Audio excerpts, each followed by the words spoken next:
The stock market just hit another record high. At the same time, wars are spreading. Inflation is eating paychecks. People can barely afford rent. That should not be possible, but it is. Here's the part nobody's telling you. The stock market was never a scoreboard for how people are doing. It's a machine. And that machine is rigged to go up even when everything else is falling apart. Let's break it.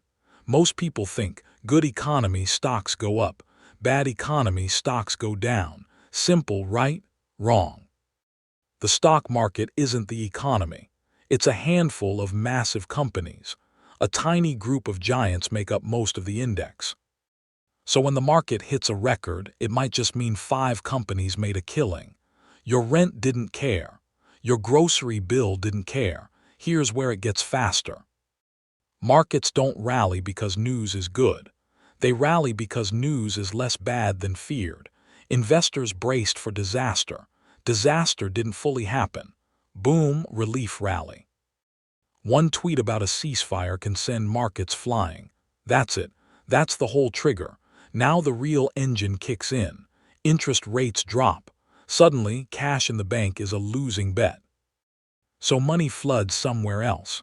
Stocks, houses, gold, coins with dog logos on them, everything gets bid up at once. But here's the twist that breaks the old explanation. Rates aren't even low right now. They're higher than the last 2 crashes. So cheap money doesn't explain this rally. Something else is driving it. Follow the money. During every crisis, governments spend big. Some of that cash goes to regular people. They spend it on rent, food, bills, gone in a week. But a lot of that cash goes to people who already own assets. And what do they do with extra money? They don't buy groceries, they buy more assets. Stocks, property, companies, more demand, higher prices, records broken. That's not a healthy economy. That's concentration. Politicians love pointing at the record highs like it's proof everything's fine.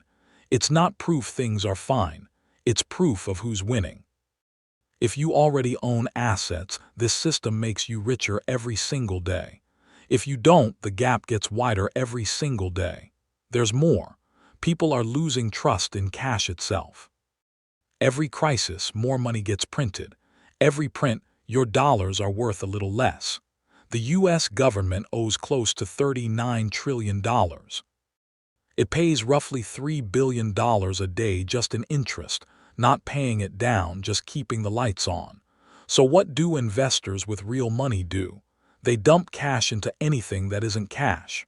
Stocks, real estate, gold, Bitcoin, anything that might hold value while the currency bleeds.